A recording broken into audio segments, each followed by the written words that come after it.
തെക്കൻ മലയോര മണ്ഡലമായ പത്തനംതിട്ട ലോക്സഭാ മണ്ഡലത്തിൽ ചെയ്യപ്പെടാതെ പോയ 10% വോട്ടുകൾ ആരുടേത്? തങ്ങളുടെ വോട്ടുകളെല്ലാം വീഴ്ചയില്ലാതെ വീണുവെന്ന കൂട്ടലും കിഴിക്കലും നടത്തി മുന്നണികളെല്ലാം അവകാശവാദത്തിലാണ്. ഒപ്പം മുന്നണികളെല്ലാം ഒരുപോലെ വിജയപ്രതീക്ഷയിലുമാണ്.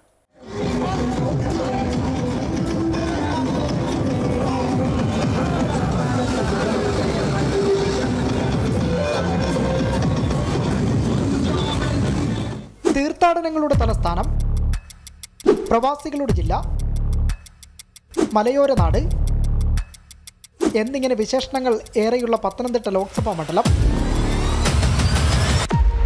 വോട്ടുപെട്ടി തുറക്കുന്നതിന് മുൻപേ തന്നെ മണ്ഡലത്തിന്റെ മനസ്സ് കൂട്ടലും കിഴിക്കലും നടത്തിക്കഴിഞ്ഞു. കഴിഞ്ഞ തവണത്തെ പോളിംഗ് 74.24%, ഇത്തവണ 63.37%.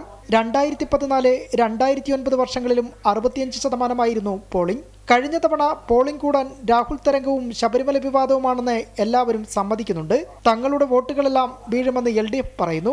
ആറന്മുള, അടൂർ, കോന്നി തുടങ്ങിയ മണ്ഡലങ്ങളിൽ വലിയ മുന്നേറ്റമാണ് LDF പ്രതീക്ഷ. തോമസ് ഐസക്കിന് വ്യക്തിപരമായി വലിയൊരു വിഭാഗം വോട്ട് കിട്ടിയെന്നുമാണ് LDF പ്രതീക്ഷിക്കുന്നത്. പൂഞ്ഞാറിൽ മാത്രമാണ് LDFന് ആശങ്ക. ഇവിടെ BJPക്ക് ഗുണമുണ്ടാകുമെന്ന് പ്രതീക്ഷിക്കുന്നു. BJPക്ക് കഴിഞ്ഞ തവണ കിട്ടിയ 28% നിയമസഭാ തെരഞ്ഞെടുപ്പ് വന്നപ്പോഴേക്കും തകർന്നിരുന്നു. അനിൽ ആന്റണിയോട് താല്പര്യമില്ലാത്ത BJP പ്രവർത്തകർ വോട്ട് ബഹിഷ്കരിച്ചതായി ഇരുപക്ഷവും ആരോപിക്കുന്നുണ്ട്. ഇതിന് തെളിവായി പറയുന്നത് കലാശക്കൂട്ടിലടക്കമുള്ള പ്രവർത്തകരുടെ കുറവാണ്.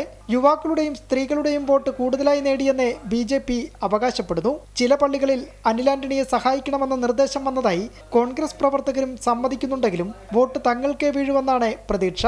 ആന്റണിക്ക് വേണ്ടിയും ന്യൂനപക്ഷ ധ്രുവീകരണം ഉണ്ടായതായി റിപ്പോർട്ടുകളുണ്ട്. തള്ളിപ്പറഞ്ഞെങ്കിലും SDPI വോട്ട് കോൺഗ്രസിന് കിട്ടിയെന്നാണ് വിലയിരുത്തൽ.